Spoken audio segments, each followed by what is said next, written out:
नमस्कार साथियों, स्वागत है आपका हमारे YouTube चैनल द अर्थ में। दोस्तों, आज बात करते हैं सूचना के अधिकार अधिनियम 2005 की। दोस्तों, लोकसभा के द्वारा यह कानून 15 जून 2005 को पारित किया गया। राष्ट्रपति की मंजूरी के बाद इस कानून को पूरे देश में 13 अक्टूबर 2005 से लागू कर दिया गया। सूचना के अधिकार अधिनियम 2005 के तहत देश के नागरिकों को विभिन्न प्रकार के अधिकार दिए गए। अब बात करते हैं उन अधिकारों के संबंध में कि कौन कौन से अधिकार नागरिकों को दिए गए, जिसमें पहला है, हर नागरिक को यह अधिकार है कि राज्य सरकार और केंद्र सरकार के किसी भी विभाग अथवा कार्यालय से वह सूचना प्राप्त कर सकता है।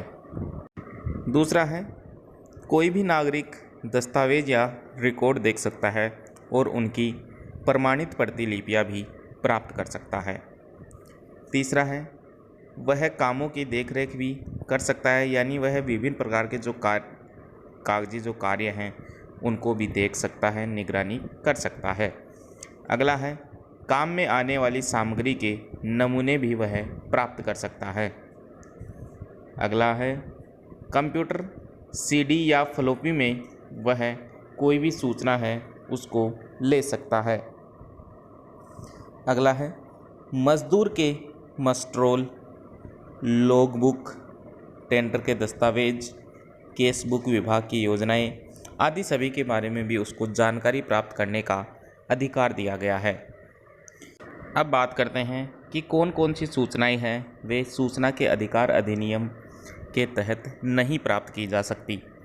तो पहली है कि राज्य की सुरक्षा संबंधी कोई भी सूचना है वह प्राप्त नहीं की जा सकती, तथा सुरक्षा, रणनीति, विज्ञान एवं आर्थिक मामलों की गोपनीय जो जानकारियां हैं वह भी सूचना के अधिकार अधिनियम के तहत प्राप्त नहीं की जा सकती।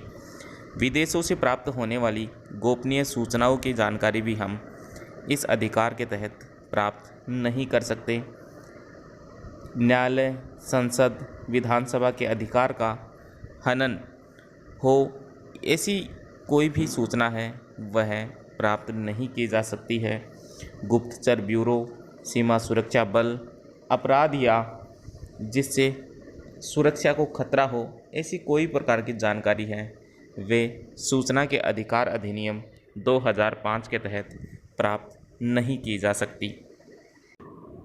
अब बात करते हैं विभिन्न स्तरों पर सूचना अधिकारियों की। तो ग्राम पंचायत स्तर पर ग्राम सचिव या ग्राम सेवक है वह सूचना अधिकारी के रूप में कार्यरत होता है।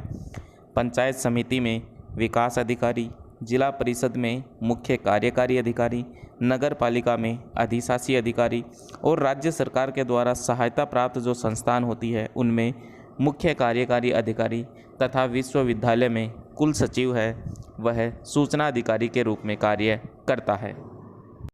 दोस्तों, भारत के संविधान ने प्रत्येक नागरिक को बोलने की स्वतंत्रता दे रखी है।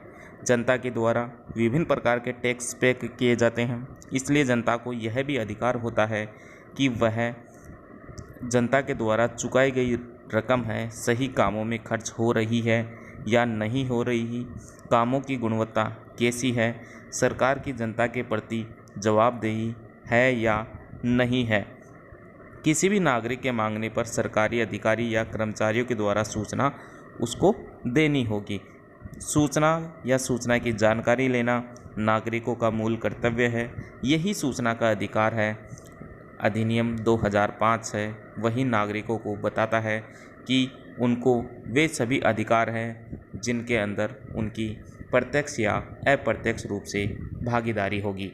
तो दोस्तों, अगर आपको हमारा वीडियो पसंद आए तो ज़्यादा से ज़्यादा लाइक, शेयर तथा सब्सक्राइब ज़रूर कीजिए। धन्यवाद। जय हिंद, जय भारत।